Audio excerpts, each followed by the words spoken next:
నమస్తే welcome to story board. రాష్ట్ర branding పెంచడానికి కార్ రేస్ పెట్టామని ఒకరు చెబుతారు. బ్రాండింగ్ పేరుతో సొంత లాభం చూసుకున్నారు అనేది మరొకరి మాట. ఎవరికి వారు గట్టిగా వాదనలైతే వినిపిస్తున్నారు. తమ వాదనే కరెక్ట్ అని ప్రూవ్ చేయడానికి తంటాలు కూడా పడుతున్నారు. అసలు ఏం జరిగిందనే విషయంపై రకరకాల వెర్షన్లు వస్తూ ఉండడంతో జనానికి అదొక అంతుచిక్కని ఫార్ములాగా మిగిలిపోయింది. ఎవరికి వారే మొత్తం అంశంలో తమకు అనుకూలమైనటువంటి పార్ట్ని హైలైట్ చేసి ఆ ప్రయత్నం దిశగా ముందుకు వెళ్తున్నారు. తప్పు జరిగింది అనడానికి ఎన్ని ఆధారాలున్నాయో అసలు ఏం జరగలేదనడానికి అన్ని ఆధారాలున్నట్టుగా పైకి కనిపిస్తోంది. కానీ ఏ విషయం పైన స్పష్టత రావడం లేదు. ఇందుకు ఫార్ములా ఈ కార్ రేస్ పేరుతో జరిగిందేంటి, ప్రభుత్వం చేస్తున్న ఆరోపణలేంటి, దానికి కేటీఆర్ ఇస్తున్న కౌంటర్ ఏంటి, ఇవాటి స్టోరీ బోర్డులో చూద్దాం. హైదరాబాద్ లో ఫార్ములా ఈ కార్ రేస్ జరిగింది. భాగ్యనగరాన్ని అంతర్జాతీయ పటంలో పెట్టే ప్రయత్నం అని చెప్పారు. కానీ రేస్ ఒక్క ఏడాదికే పరిమితమైంది. తర్వాత ఏడాదికి వచ్చేసరికి ప్రమోటర్ తప్పుకోవడం, అది ఎలక్షన్ ఇయర్ కావడంతో జరిగిన పరిణామాలపై అనుమానాలు అప్పట్లోనే వచ్చాయి. రేస్ పేరుతో జరిగిన నిధుల బదిలీలో నిబంధనలు ఉల్లంఘించారని సర్కార్ చెబుతోంది. హైదరాబాద్ లో బీఆర్ఎస్ ప్రభుత్వ హయాంలో జరిగిన ఫార్ములా ఈ కార్ రేస్ నిర్వహణలో భాగంగా యూకేకు చెందిన ఫార్ములా ఈ ఆపరేషన్ సంస్థకు 45.71 కోట్లను తెలంగాణ మున్సిపల్ శాఖ ద్వారా హెచ్ఎండీఏ చెల్లించింది. ఈ చెల్లింపుల్లో అక్రమాలు జరిగాయని హెచ్ఎండీఏ ముఖ్య కార్యదర్శి దానకిషోర్ ఏసీబీకి ఫిర్యాదు చేశారు. ఆర్థిక శాఖ ఆమోదం లేకుండా హెచ్ఎండీఏ చైర్మన్ గా ఉన్న ముఖ్యమంత్రికి తెలియకుండా ఆర్బీఐ అనుమతి లేకుండా చెల్లింపులు చేయడంపై విచారణ జరపాలని ఏసీబీకి ఫిర్యాదు చేశారు. లండన్ లో ఉన్న ఫార్ములా ఈ ఆపరేషన్స్ ఖాతాకు బ్రిటన్ కరెన్సీలో నగదు బదిలీ చేశారని, ఇందులో ఆదాయ పన్ను మినహాయించకపోవడం వల్ల ఐటీ శాఖకు 8.06 కోట్లను చెల్లించాల్సి వచ్చిందని ఫిర్యాదులో పేర్కొన్నారు. ఈ వ్యవహారాలపై దర్యాప్తు చేయాలని ఏసీబీని కోరారు. ఈ కేసులో A1 గా కేటీఆర్, A2 గా ఐఏఎస్ అధికారి అరవింద్ కుమార్, A3 గా బిఎల్ఎన్ రెడ్డిని ఏసీబీ చేర్చింది. ఫార్ములా ఈ కార్ రేస్ లో 9వ సీజన్ కు సంబంధించి గ్రీన్కో సంస్థ ప్రమోటర్ గా వ్యవహరించింది. అయితే ఈ సీజన్ లో లాభాలు రాలేదని సీజన్ 10 పోటీల నిర్వహణకు గ్రీన్కో సంస్థ ముందుకు రాలేదు. ఫార్ములా ఈ రేస్ నిర్వహణకు సంబంధించిన ఆపరేషన్స్ ను గ్రీన్కో సంస్థకు అప్పగించారని ప్రభుత్వం ఆరోపిస్తోంది. క్విడ్ ప్రోకోలో భాగంగా వీటిని అప్పగించారని ప్రభుత్వం విమర్శలు చేస్తోంది. అయితే ఆరోపణలను బీఆర్ఎస్ తోసిపుచ్చింది. గత బీఆర్ఎస్ ప్రభుత్వ హయాంలో ఫార్ములా ఈ రేస్ నిర్వహణ కోసం 55 కోట్లు విదేశీ కంపెనీలకు చెల్లించారు. అప్పట్లో ప్రభుత్వం నుంచి ఎలాంటి అనుమతి లేకుండానే హెచ్ఎండీఏ నిధులను విదేశీ సంస్థలకు మళ్లించారనే ఆరోపణలున్నాయి. ఆ సమయంలో మున్సిపల్ శాఖ మంత్రిగా కేటీఆర్ ఉన్నారు. దీనికి సంబంధించి రాష్ట్ర ప్రభుత్వం గవర్నర్ కు లేఖ రాసింది. ఏసీబీకి కూడా మున్సిపల్ శాఖ కంప్లైంట్ చేసింది. ఏసీబీ రంగంలోకి దిగి విచారణ జరిపింది. ఫార్ములా ఈ రేస్ కోసం జరిగిన బ్యాంక్ లావాదేవీలపై ఆరా తీసింది. హెచ్ఎండీఏ నుంచి ట్రాన్స్ఫర్ అయిన నిధులు ఏ అకౌంట్స్ లోకి చేరాయి అనేది కూడా గుర్తించింది. ఎన్నికల కోడ్ అమల్లో ఉన్న సమయంలోనే డబ్బులు ట్రాన్స్ఫర్ అయినట్లు తేల్చింది. ఈసీ నుంచి అనుమతులు తీసుకోకుండా నిబంధనలు అతిక్రమించారని తేలింది. 2023 అక్టోబర్ 3, 11వ తేదీల్లో హెచ్ఎండీఏ బోర్డు అకౌంట్ నుంచి 45.71 కోట్లు లండన్ లోని ఫార్ములా ఈ ఆపరేషన్స్ కు తరలించారు. ఇందులో ఆర్బీఐ రూల్స్ పాటించనందున హెచ్ఎండీఏ 8 కోట్లను ఐటీ శాఖకు పెనాల్టీగా చెల్లించాల్సి వచ్చింది. Federation of sports club of ఇండియాకు 1.10 కోట్లు చెల్లించారు. ఇలా మొత్తం 54.89 కోట్లు మున్సిపల్ నిధులను అప్పటి మంత్రి కేటీఆర్ దుర్వినియోగం చేశారని ఏసీబీ ఎఫ్ఐఆర్ లో పేర్కొంది.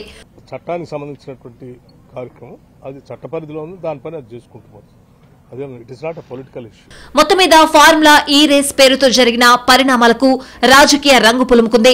అప్పటి నుంచి కాంగ్రెస్ బీఆర్ఎస్ మధ్య ఆరోపణల పర్వం కొనసాగుతోంది.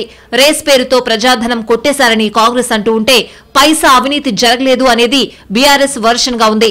రాష్ట్ర ప్రతిష్టను పెంచడానికి ప్రయత్నించామని బీఆర్ఎస్ చెబుతూ ఉంటే తెలంగాణ పరువు తీశారని కాంగ్రెస్ కౌంటర్ ఇస్తోంది. ఇలా ఎడతెగని వాదోపవాదాలతో జరిగింది తప్పా కాదా అనేది ఎవరికి అర్థం కావడలేదు. ఎవరికి వారు తమ వాదనే కరెక్ట్ అనే భావన కలిగించేలా మాట్లాడుతున్నారు. దీంతో అసలేం జరిగిందనే విషయం అంత త్వరగా తేలేలా లేదు. మరోవైపు ఏసీబీ కోర్టు, హైకోర్టు, సుప్రీంకోర్టు వరకు న్యాయ పోరాటం కూడా జరుగుతోంది. ఫార్ములా ఈ రేస్ పేరుతో జరిగింది కొన్ని కోట్ల రూపాయల నిధుల బదిలీ. ఈ బదిలీ సరిగ్గా జరగలేదు అనేది ప్రధాన అభియోగం. కానీ అది మాత్రమే కాదు, లేని అధికారాన్ని ఉపయోగించి ఇతర వ్యవస్థల్ని బైపాస్ చేశారనేవి ఇతర అభియోగాలు. ఇవన్నీ రుజువవుతాయని ప్రభుత్వం, ఏవి నిరూపణ కావని కేటీఆర్ నమ్మకంగా ఉన్నారు. అసలు కేసు వ్యవహారం అంగుళం ముందుకు వెళ్తే ఈ వాదోపవాదాలు మాత్రం అంతులేని కథలా సాగుతున్నాయి. దీంతో సామాన్యుడికి ఫార్ములా ఈ రేస్ ఓ బ్రహ్మ పదార్థంలా మారిపోయింది. మొదట్లో అసలు ఏం జరిగిందా అని ఫాలో అయిన జనం కూడా ఇప్పుడు ఏదో ఒకటి తేలేక చూసుకుందాంలే అనుకుంటున్నారు. గతంలో కాస్త తేలికగా కనిపించిన కేసు ఇప్పుడు చాలా సంక్లిష్టంగా మారిపోయింది. రోజుకో పరిణామం వెలుగు చూస్తూ ఉండడం మరింత అయోమయానికి దారితీస్తోంది. అవినీతి ఆరోపణలతో మొదలైన కేసు ఫెమా ఉల్లంఘనలు, అధికార దుర్వినియోగం ఇలా రకరకాల యాంగిల్స్ లోకి మారుతోంది. ఈ కేసు గురించి ఎవరు మాట్లాడినా అక్కడ ఓ కొత్త పాయింట్ వెలుగు చూస్తోంది. పాత పాయింట్లకు దేనికి ఓ కన్క్లూజన్ రావడం లేదు. ఈ కేసు ఇలా ఎన్నాళ్లు సాగుతుంది అనేది చూడాల్సింది. డబ్బులు పోవడమే కాదు, ఇవ్వడానికి ప్రయత్నించినా నేరమే.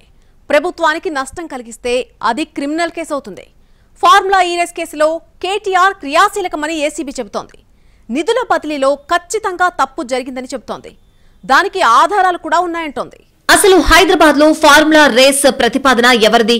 ఈ ప్రతిపాదనను ఎవరు ఆమోదించారు? హైదరాబాద్ లోనే ఈ ఫార్ములా రేస్ ను ఎందుకు నిర్వహించాలనుకున్నారు? రేస్ నిర్వహించడం వలన ప్రభుత్వానికి ఏమైనా ప్రయోజనం లభించిందా? ఇలా కీలక ప్రశ్నల్ని సంధించి ఏసీబీ కూపిలాగుతోంది. ఇప్పటికే అధికారుల ఎంక్వైరీ పూర్తి చేసిన ఏసీబీ వారిచ్చిన వాంగ్మూలం ఆధారంగా కేటీఆర్ ను విచారించింది. నగదు బదిలీ అనే అంశం నిబంధనలకు విరుద్ధం అనేది అధికారులు మీ దృష్టికి తీసుకొచ్చారా? నిబంధనలు విరుద్ధంగా నగదు బదిలీ చేస్తే భవిష్యత్తులో ఇబ్బందులు వస్తాయని అధికారులు మీకు చెప్పారా? హెచ్చరించారా? నిబంధనలు పట్టించుకోకుండా 55 కోట్ల నగదు ఎందుకు బదిలీ చేయాల్సి వచ్చింది? నగదు బదిలీ చేసే సమయంలో రూల్స్ బ్రేక్ చేయమని మీరే చెప్పారా? అరవింద్ కుమార్ మాత్రం మీ ఆదేశాలతోనే నగదు బదిలీ చేశామని వాంగ్మూలమిచ్చారు. దీనికి మీ సమాధానమేంటి? గ్రీన్కో కంపెనీ స్పాన్సర్షిప్ నుండి వైదొలిగింది. స్పాన్సర్షిప్ లో ఉన్న కంపెనీ మీకు ఎలక్టోరల్ బాండ్లు ఎందుకు ఇవ్వాల్సి వచ్చింది? ఈ స్పాన్సర్షిప్ ద్వారా ఆ కంపెనీకి ప్రయోజనం చేకూరిందా? మీపై మోపిన అభియోగాలపై మీరు ఏం చెప్పాలనుకుంటున్నారు లాంటి ప్రశ్నలు వేసింది ఏసీబీ. అలాగే నగదు బదిలీ అంశం కేబినెట్ దృష్టికి ఎందుకు తీసుకువెళ్లలేదు? కేబినెట్ నుండి అనుమతులు లేకుండా ఎలా బదిలీ చేస్తారు? ఆర్థిక శాఖ అనుమతి ఎందుకు తీసుకోలేదు అని కూడా నిలదీసింది. ఫార్ములా ఈ కార్ రేస్ ఫిట్ కేసని ఏసీబీ మాజీ అధికారులు వాదిస్తున్నారు. నిధుల గోల్మాల్ విషయం దర్యాప్తులో తేలుతుందని చెప్తున్నారు. ప్రతి విషయాన్ని క్షుణ్ణంగా చూశాకే ఏసీబీ కేసు ఫైల్ చేసింది. నోట్ ఫైల్స్ లో ఆధారాలు ఉండి ఉండొచ్చు. ఆధారాలు లేకుండా ఏవీ చేయడానికి ఉండదు. తమ దగ్గర కొన్ని ఆధారాలున్నాయని వాటి ఆధారంగానే కేసు పెట్టామని ఏసీబీ చెప్తోంది. కేటీఆర్ దగ్గర ఏవైనా ఆధారాలుంటే చూపించొచ్చని అంటోంది. నోట్ ఫైల్స్లో ఉండొచ్చు, మోస్ట్లీ నోట్ ఫైల్స్ ఎవిడెన్స్ ఉండొచ్చు. ఇవన్నీ మనకు తెలియకపోవచ్చు. ప్రజలకు అప్పుడే బహిర్గతం చేయరు. అవి ఇన్వెస్టిగేటింగ్ ఏజెన్సీస్ చూసుకుంటారు. అవన్నీ లేనప్పుడు ఏమి యాక్షన్ తీసుకోవటం ఏమి ఉండదండి. ఏదో ఒక డాక్యుమెంటరీ ఎవిడెన్స్ లేనిదే జరుగుతుంది. ముఖ్యంగా అదంతా ఎందుకండి, ఆయనే చెప్తున్నారుగా. ఇప్పుడు చిత్రమైన విషయం ఏంటంటే KTR himself is telling everywhere the town ఇచ్చాము చేశాము అని ఆయనే చెప్తున్నాడు. ఆయన కోర్టుల ముందు మరి చెప్తున్నాడు, మీడియా ముందు చెప్తున్నాడు. అది చిత్రమైన విషయం అంటే ఏసీబీ అధికారుల ముందు అదే చెప్పొచ్చు కదా. దానికి అసలు లాయర్ అవసరమే లేదు. ఈ ఫార్ములా కార్ రేస్ వ్యవహారంలో హెచ్ఎండిఏ పరిధికి మించి డబ్బు బదిలీ చేసిందని హైకోర్టు కూడా అభిప్రాయపడింది. కేబినెట్ ఆమోదం లేని లావాదేవీలపై విచారణ జరగాలని హైకోర్టు సూచించింది. కేటీఆర్ ఆదేశాలతోనే చెల్లింపులు జరిగాయని అంటున్నారని, చెల్లింపులతో ఎవరు లబ్ధి పొందారో తెలియాలని హైకోర్టు అభిప్రాయపడింది. ఫార్ములా ఈ రేస్ కేసు విచారణకు తగిన సమయం ఇవ్వాలని హైకోర్టు ఆదేశించింది. ఫార్ములా ఈ కార్ రేస్ కేసులో హైకోర్టు తీర్పుతో ఏసీబీ దూకుడు పెంచింది. ఈ నేపథ్యంలో హైకోర్టులో లంచ్ మోషన్ పిటిషన్ దాఖలు చేశారు కేటీఆర్. ఫార్ములా ఈ రేస్ కేసులో ఏసీబీ విచారణకు లాయర్ను అనుమతించాలని కోరుతూ లంచ్ మోషన్ పిటిషన్ దాఖలు చేశారు. దీనిని హైకోర్టు అనుమతించింది. లైబ్రరీ రూమ్ లో కేటీఆర్ లాయర్ కూర్చునేందుకు హైకోర్టు అనుమతించింది. కేటీఆర్ ఓ గదిలో, లాయర్ మరో గదిలో ఉండాలని హైకోర్టు సూచించింది. ఆడియో వీడియో రికార్డింగ్ చేయరాదని కోరింది. ఇక కేటీఆర్ కు ఏసీబీ విచారణలో ఏమైనా అభ్యంతరాలుంటే కోర్టుకు రావచ్చని హైకోర్టు న్యాయమూర్తి తెలిపారు. ఫార్ములా ఈ రేస్ కేసులో మరో ట్విస్ట్ నెలకొంది. ఈ కేసుకు సంబంధించి సంచలన విషయాలను తెలంగాణ సర్కార్ బయటపెట్టింది. ఇందులో క్విడ్ ప్రోకో జరిగినట్టుగా ప్రభుత్వం తేల్చింది. బీఆర్ఎస్ కు 41 కోట్లను బాండ్ల రూపంలో గ్రీన్కో సంస్థ ముట్టజెప్పినట్లు వెల్లడించింది ప్రభుత్వం. గ్రీన్కో కంపెనీ ద్వారా బీఆర్ఎస్ పార్టీకి కోట్ల రూపాయల లబ్ధి చేకూరినట్లు వెల్లడించింది. బీఆర్ఎస్ పార్టీకి ఎన్నికల బాండ్ల రూపంలో 41 కోట్లను గ్రీన్కో కంపెనీ చెల్లించిందని, రేస్ కు సంబంధించిన చర్చలు మొదలైనప్పటి నుంచే ఎన్నికల బాండ్లను గ్రీన్కో సంస్థ కొనుగోలు చేసినట్లు వెల్లడించింది. 2022 8 ఏప్రిల్ నుంచి అక్టోబర్ 10 మధ్య బాండ్లను కొనుగోలు చేసినట్లు చెప్పింది. ఫార్ములా ఈ రేస్ వ్యవహారంలో 4-5 పాయింట్లపై ఫోకస్ చేసిన సర్కార్ అక్కడే తప్పు జరిగిందని చెప్పే ప్రయత్నం చేస్తోంది. అందుకోసం కొన్ని ఆధారాలు కూడా సేకరించామని చెప్తోంది. మొదట్లో నిధుల బదిలీ చుట్టూ తిరిగిన కేసు తర్వాత ఎలక్టోరల్ బాండ్ల ప్రస్తావన రావడంతో మరింత కలకలం రేపుతోంది. ఎప్పటికప్పుడు వెలుగు చూస్తున్న కొత్త విషయాలను సర్కార్ విచారణలో భాగం చేస్తోంది. ఎక్కడా అవకాశాన్ని వదలకుండా దర్యాప్తు చేయాలని కోరుకుంటోంది. కేసు విచారణ తీరుపై ఎప్పటికప్పుడు అధికారులకు దిశానిర్దేశం చేస్తోంది. కేసులో తప్పు చేసిన వారు ఎంత పెద్దవారైనా వదిలేది లేదనే సంకేతాలిస్తోంది. హైదరాబాద్ ప్రతిష్ట పెంచడానికే ఫార్ములా ఈ రేస్ తీసుకొచ్చాము అనేది కేటీఆర్ వాదన. ఏమీ జరగని దాన్ని ఏదో జరిగినట్టుగా చిత్రీకరిస్తున్నారని ఆయన మండిపడుతున్నారు. ఆధారాలు లేకపోయినా కేసులు పెట్టి మరీ విచారణ చేస్తున్నారని కేటీఆర్ అభిప్రాయపడుతున్నారు. ఫార్ములా ఈ కార్ రేస్ వ్యవహారంలో పైసా కూడా అవినీతి జరగలేదని కేటీఆర్ బల్లగుద్ది మరీ చెప్తున్నారు. హైదరాబాద్ ను ప్రపంచ పటంలో నిలిపేందుకు ఎన్నో ప్రయత్నాలు చేశాను, అవి చాలా వరకు ఫలించాయని కేటీఆర్ చెప్పారు. ఎలక్ట్రానిక్ వాహన రంగంలో హైదరాబాద్ ను గమ్యస్థానంగా మార్చడమే ఎజెండాగా ఫార్ములా ఈ కార్ రేస్ ను తీసుకొచ్చామంటున్నారు. తెలంగాణ మొబిలిటీ వ్యాలీలో ఎలక్ట్రానిక్ వాహనాల ఇన్నోవేషన్, రీసెర్చ్, తయారీ రంగాల్లో పెట్టుబడులు తీసుకొచ్చి ఉద్యోగ ఉపాధి అవకాశాలు కల్పించాలని లక్ష్యంగా పెట్టుకున్నామని చెప్తున్నారు.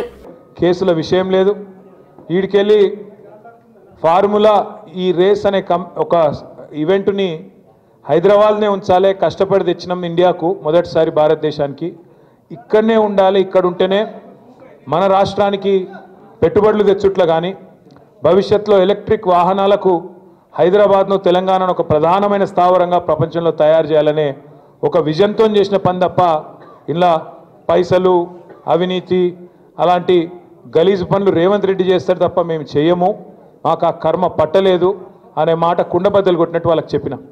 మీరు ఎన్నిసార్లు పిలిచినా ఎన్నిసార్లు రమ్మన్నా వస్తా, నాకేం ఇబ్బంది లేదు, తప్పకుండా వస్తా, మీకు విచారణకు పూర్తిగా సహకరిస్తా అని కూడా చెప్పిన. గ్రీన్ కో సంస్థ ద్వారా బీఆర్ఎస్ పార్టీకి లబ్ధి చేకూరినట్లు కాంగ్రెస్ ప్రభుత్వం చేసిన వ్యాఖ్యల్ని కూడా కేటీఆర్ తప్పుబట్టారు.